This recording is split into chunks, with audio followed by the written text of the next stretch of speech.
Guys, so ayan, dito sa lugar namin, nakatira ako sa my village. Pero, dito sa village mo lang makakita ang ganito kagandang view. Papakita ko sa inyo. So guys, ayan, nakikita nyo ba? Diba? Ang ganda-ganda. Ang ganda ng scenery. Nakaupo lang yan si Milan, si Nayan, Doc Nayan, and dyan si Ate Jenny. Dinala namin sila sa may gubat. Pero along the way, makikita natin itong napakagandang view na ito. So ayan. So every day I can do chismis to Ma'am Elaine. But only in winter and monsoon. In summer. And do you see that mango? Bunch of trees there? That is our mango farm. This one. Wala man kaming nightlife every night dito sa lugar namin. Pero meron naman kaming ganitong kagandang view. Ayan guys, nandyan si Milan. Tsaka yung mga bisita namin. Nagpunta na kasi ako dito ng napakadaming beses na guys. Kaya hindi na ako umakyat kasi wala ding grip yung tsinelas ko oh. Tingnan nyo. Baka madulas na lang ako at maaksidente. So ayun si Milan. Tinutulungan. Tinutour. Struggle is rin. Be careful.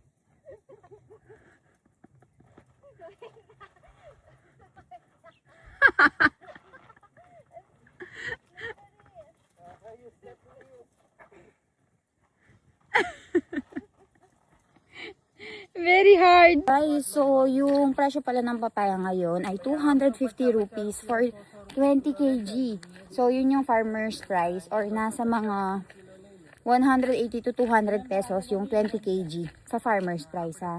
So ayun, papakita ko sa inyo kung paano nila inaano yung papaya guys. Paano nila hina-harvest.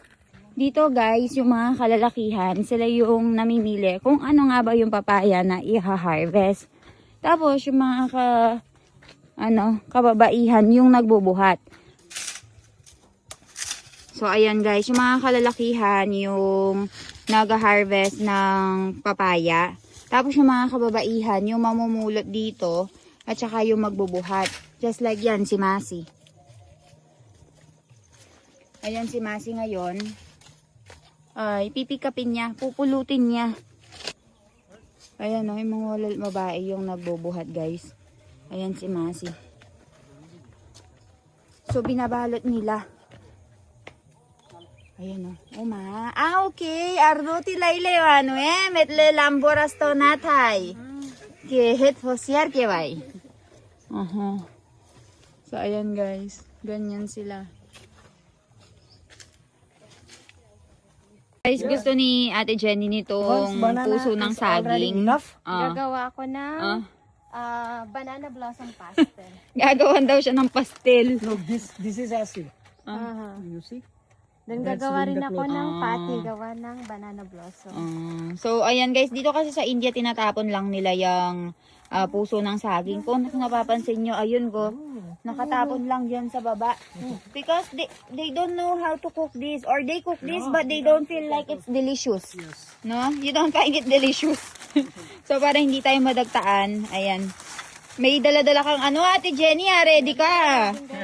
Ready? Apat, 5.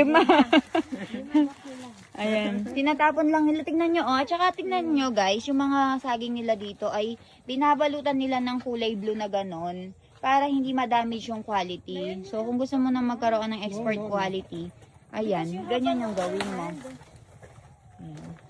Move. Don't touch. Why?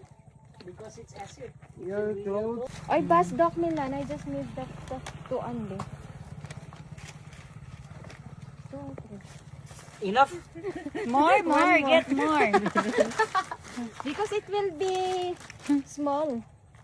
Get more. If we will just do one thing. We'll put a sack, put it at the back. They have to bring it in, no?